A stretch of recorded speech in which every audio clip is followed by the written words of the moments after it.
Today we start a new series, guys, and here is the situation. Warren Gatland, as head coach of the British and Irish Lions, has gone down. And it is now our responsibility to come up with a strategy and a team that we think is capable of beating the World Champion Springboks in their own backyard. Now that's a challenge, but we got this. Kia ora everyone, my name is Zach. I love rugby. Welcome back to Hakatime Rugby. For part one, guys, what I want to do is look at the strengths and weaknesses of the Springboks and develop a strategy that we think can be successful against them. For it, I've done a full video analysis and review of a number of key games throughout the World Cup. So we can really land on what are those typical traits that we see the Springboks executing on game after game. If you want to follow along on my analysis, guys, there's a link to a Google Sheet in the description, so please do click on that and you'll see a full range of all the discussion points I've raised as I've done a video session on the final in particular. What we will then do is take that into the future. We'll develop our team that we think can execute on our strategy, and we will select that team as a post-World Cup reflection. And these will both be updated after both the Six Nations and the Rugby Championship next year and into 2021. So we've got a lot of mahi to do, guys. Let's get to it.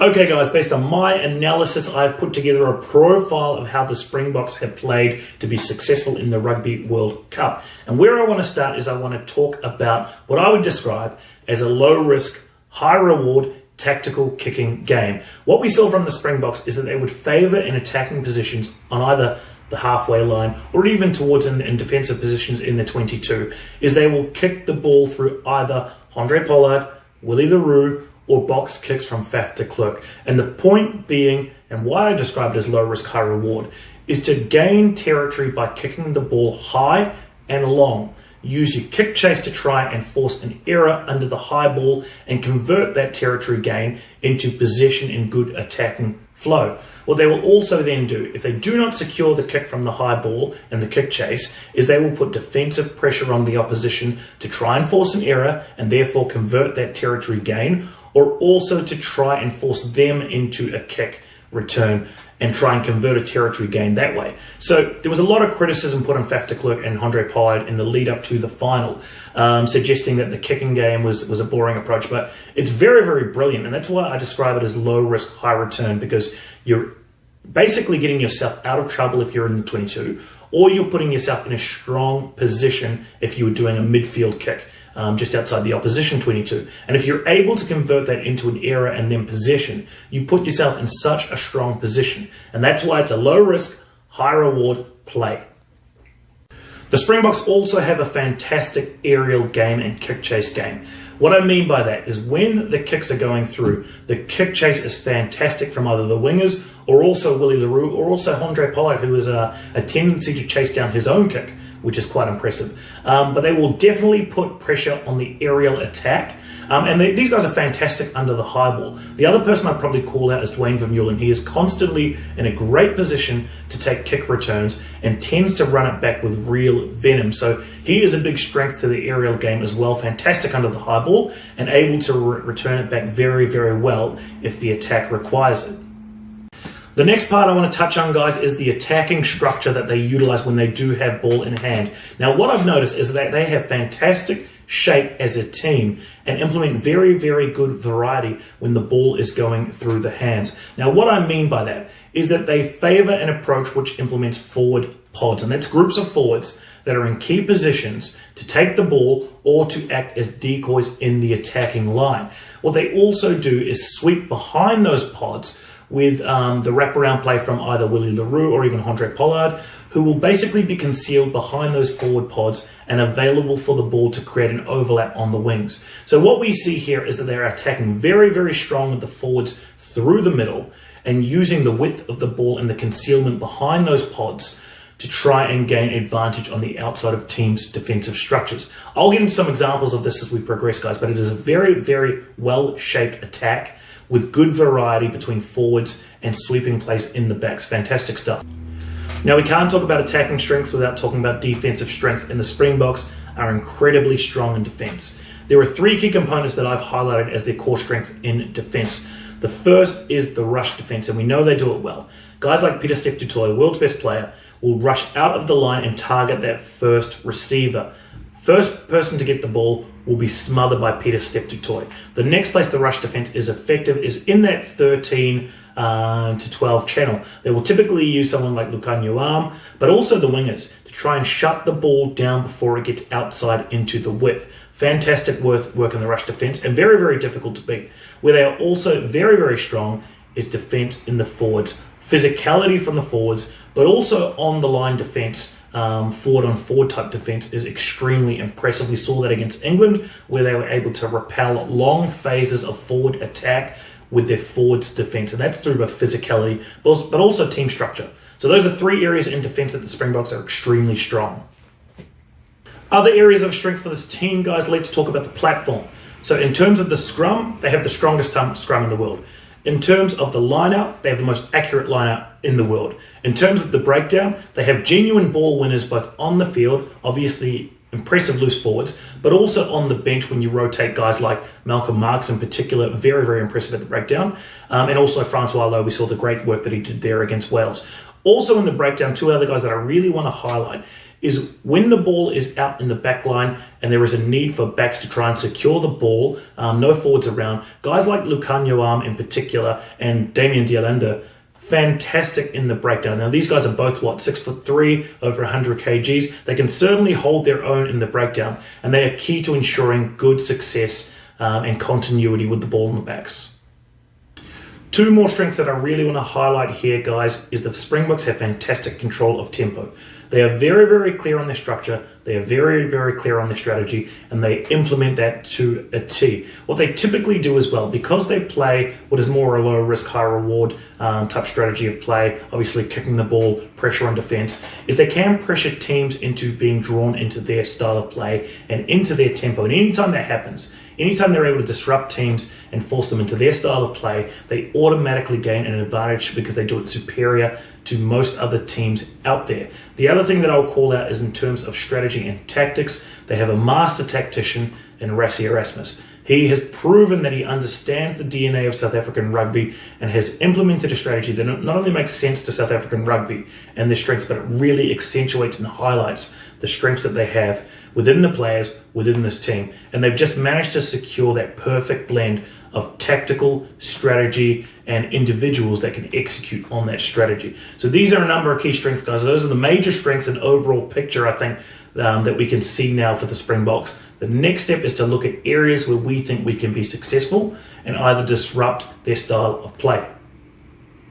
Now I want to dive a little bit deeper and talk about the fantastic work that the Springboks do in their attacking structure.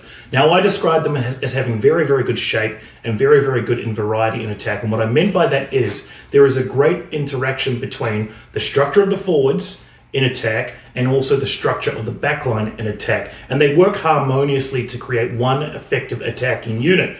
Now I've got a couple of examples, but before we can go any further, we have to talk about the concept of forward pods and what that means.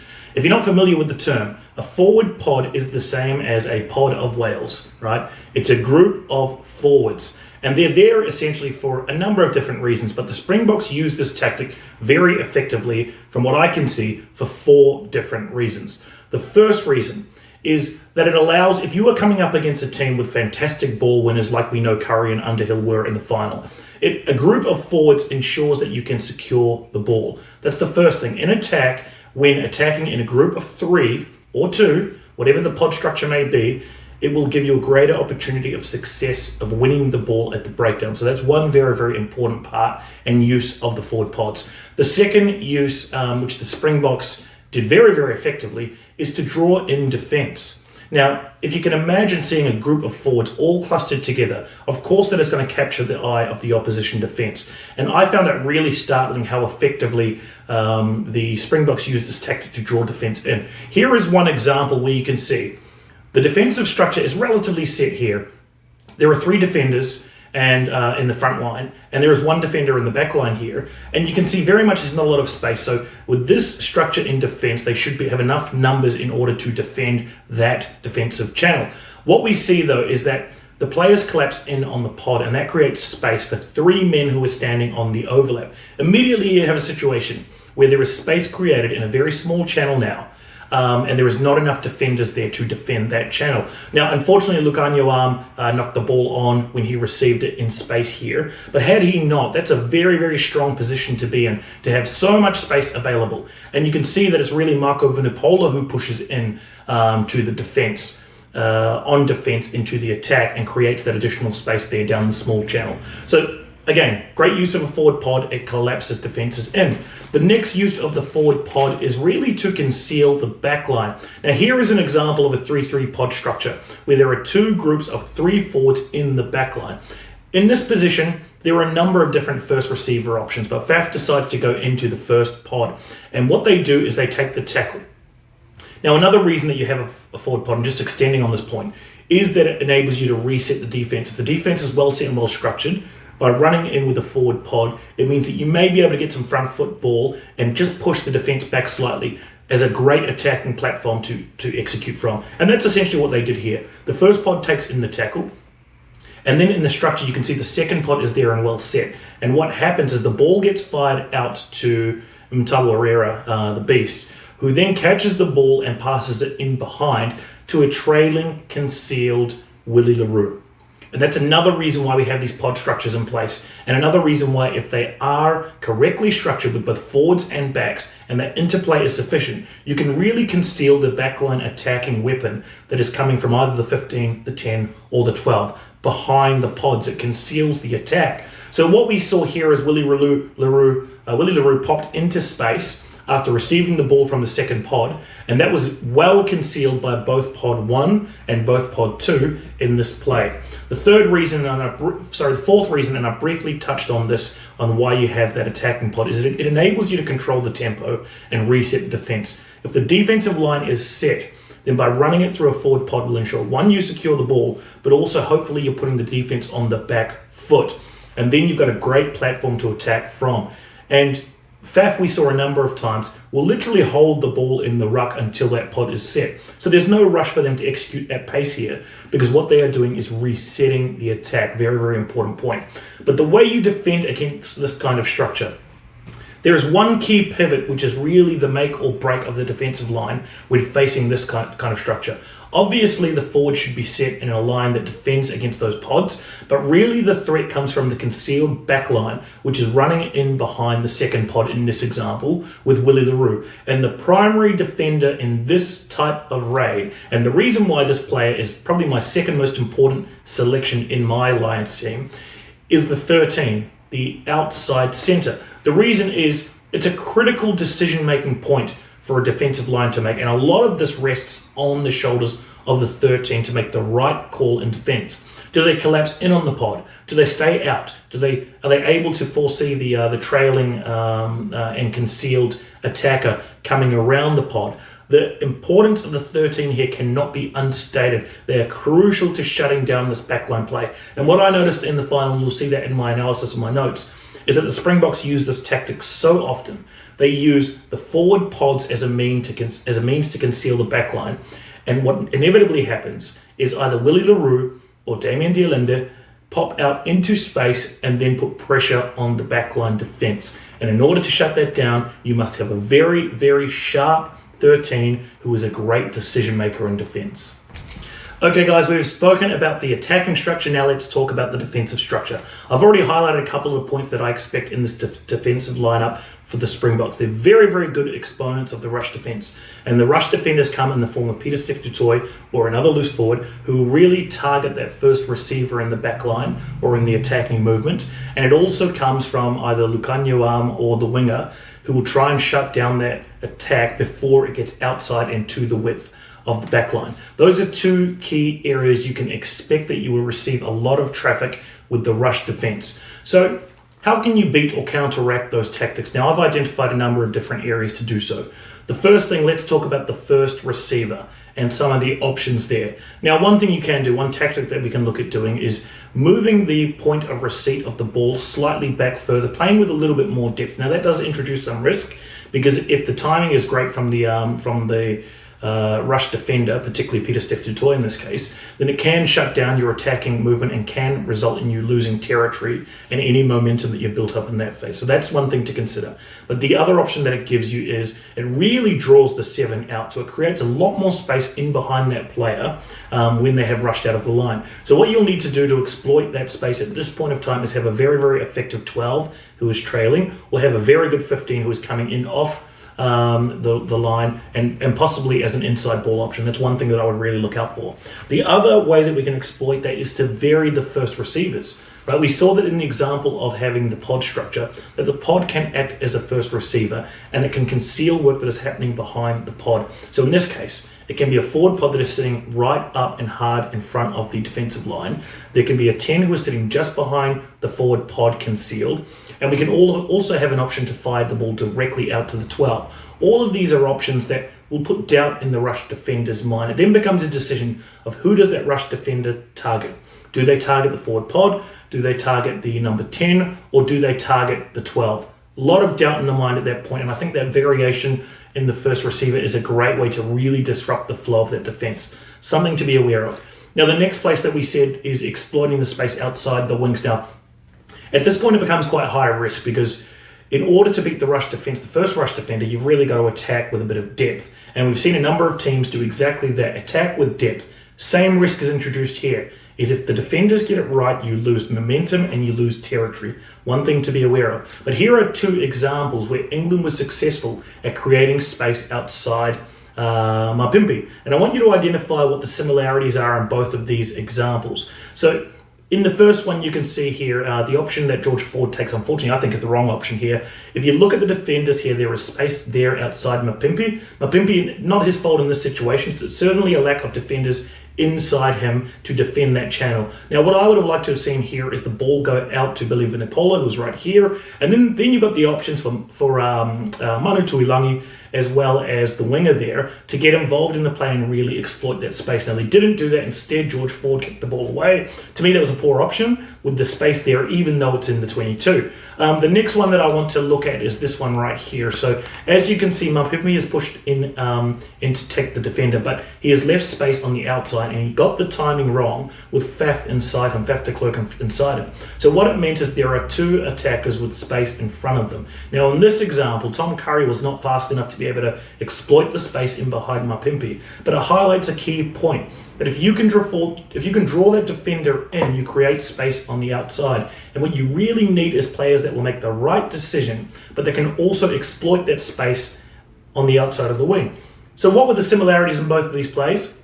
And this is a very, very critical insight, guys. When Lukhanyo is in that 13 channel defending, because of his decision-making capability, he is always effective at shutting down these types of plays. And I think he's very, very underrated in terms of world centers. I think his capability to make key decisions in both attack and defense is so important to the success of the Springboks. And in these 2 examples, you can see the impact of not having him there to shut down the plays. So for us, guys, what we really, really need is we need players that can effectively attack, whether we're drawing out the 7 in behind the space, and we need players, loose forwards in particular, that can play and exploit space on the wings. The other opportunity I see in the defensive structure as well, the Springboks are very, very good from a forward perspective of being physical in defense, as well as shutting down good forward attack from other teams.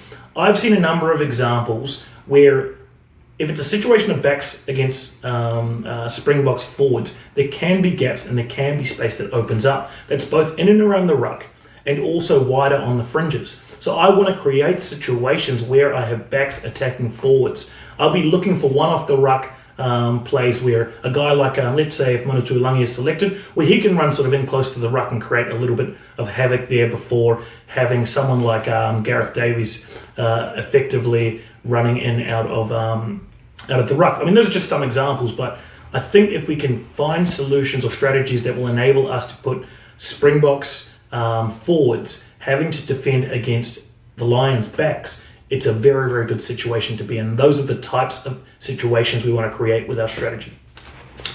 There are some strengths that the Springboks implement which we will just have to deal with, guys. There's no way to neutralize in my view, But what we can try to do is contain. We know it's going to happen, and we have to be willing to compete. Very, very important. So let's talk about some of those areas. The first one is the breakdown. Now, we know that from the first minute to the 85th minute, there are very, very strong exponents from both the loose forwards on the bench and as part of the starters, as well as guys like Malcolm Marx. So, as well as guys like Damien Dialande and Lucanio Arm. So, all of these guys are very, very effective in the breakdown, and for us, we just have to compete. Now, we've spoken about some ways to neutralize that, but we really need our 7, 8, and 6 to be up for this. If we have other disruptors in the team, they have to be up for this. Guy like Maro Itoji jumps to mind.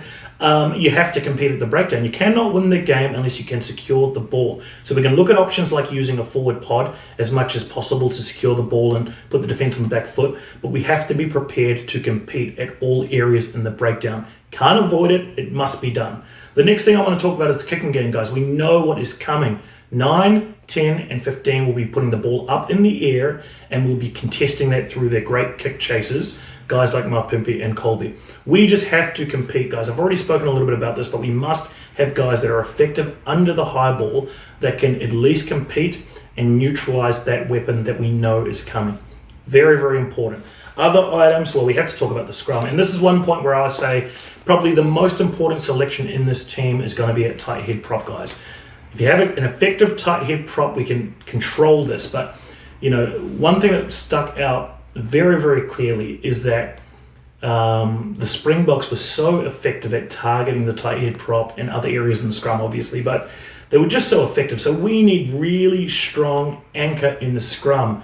And when I take the view of who we're going to select, that is going to be the primary thing, is who is the best scrummaging tight head in the kingdom, in the United Kingdom and in Ireland.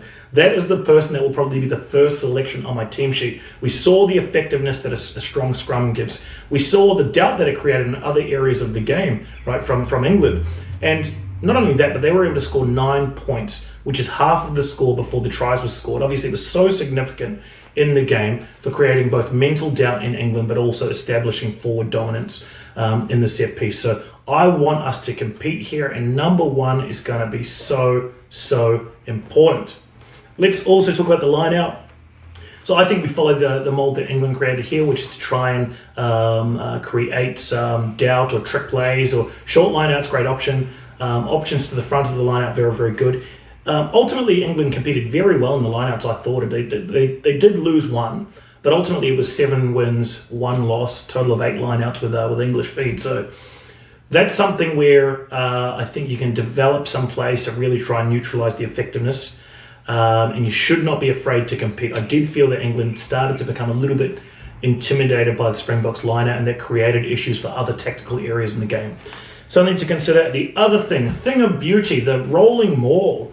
Right, so both from we've seen the effectiveness from the line out, we've seen the effectiveness in open play as well. When the forwards created that rolling maul in the final, how beautiful was that to see?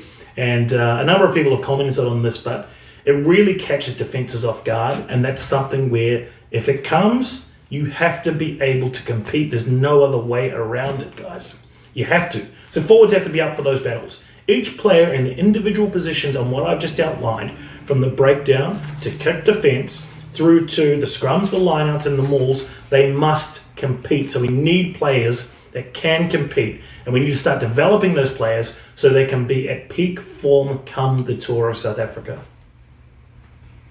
Okay, a couple of other points where I see opportunities here, guys, and I'm going to start with Faf de Klerk. He does tend to give away some penalties. Now, we know how great he is at anticipating the play. We've seen what he can do.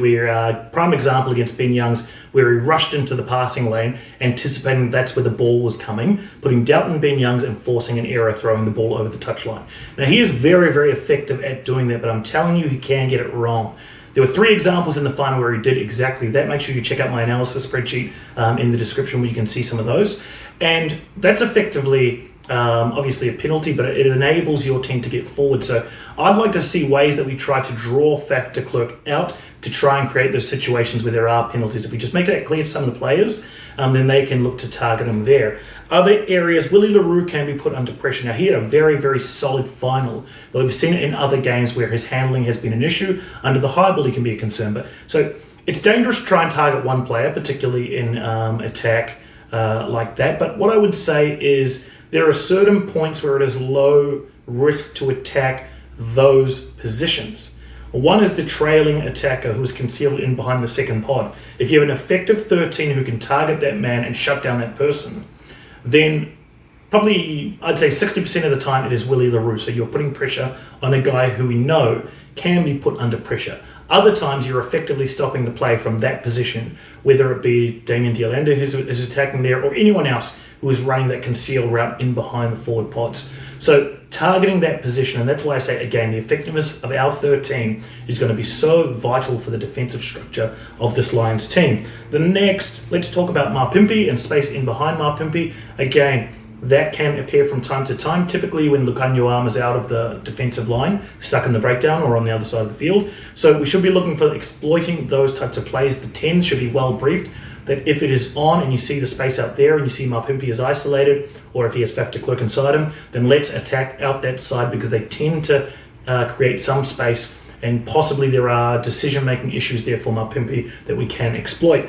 The last one I want to talk about is scoreboard pressure. So early in the final, we saw Pollard miss a kick that was quite an important kick given how close it was leading up to the last 36 minutes of the first half. Now, it was 6-6 up until the last 4 minutes of the first half. And then it became 12-6 very quickly. But up until that point, guys, the game was in the balance, and it should never have been in the balance given the dominance of the Springboks in this game. What we also seen against the All Blacks is a sustained period of dominance for the first 20 minutes. 3-0 was the score at that time. Then all of a sudden, 5 minutes later, it is 17-3. Now that's, the Springboks have to get good rewards for the dominance that they display. We saw the same in the first half against Japan. 5-3 at halftime despite dominance. Now, when we are playing a team like the Lions, those types of errors will be punished.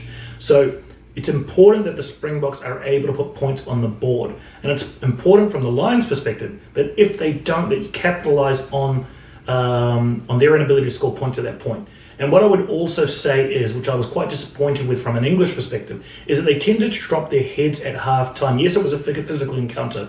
And yes, they were well under the pump and the Springboks were well on top at halftime. But the score is still 12 points to 6. You were still in this game. If you're confident with your head up, you could still come back to win. So guys, I've covered a lot tactically. I've covered a lot attack, defense. I've looked at opportunities. I've started to paint a picture of where I see opportunities for success and what I feel like the strategy of the Lions should be. What we're going to look at a future video, right, is selections. And I've got a couple of videos which are coming up, which I think you'll quite enjoy, where we're really going to test the discussions that I've just given and work out are there any other opportunities we can focus on. And I'll do that in collaboration with other great YouTubers. And then what we'll also do is start piecing together the team itself. Who are the right people to be able to execute on the strategy that we are now starting to create? Thank you for joining me, guys. I really enjoyed putting this one together. So much information to cover over and such great analysis. Make sure you check out the spreadsheet in the description because it really gives you a sense of how I tend to analyze games and where I see some of the opportunities. It is very labor intensive, but I love it because I love rugby.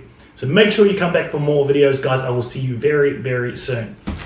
Before we close out this first part of the series, guys, I just want to give you a couple of other updates on this channel. The first thing is I have set up my Patreon, and now we are available to take contributions and support from you. But I don't look at it like a contribution type, donation type service. This is an opportunity for you to have a VIP experience on Hakatime Rugby. That means, and go and check out the description because you can see there around my analysis, you will get access to all of my analysis tools. You'll get access to my video plan and schedule where you can provide feedback. And really you're helping to drive the content of the channel.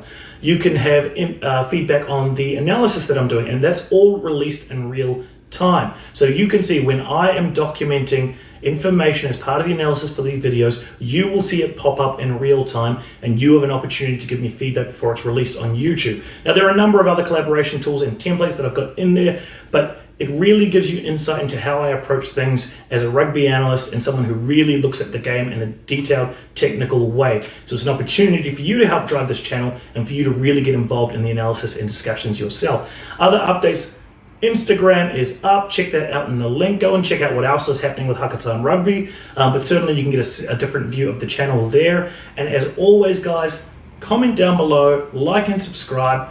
We've got so much more content coming in this series I'm really excited about as we build up to the Lions in 2021. Thanks again for watching, guys, and I'll see you in the next one.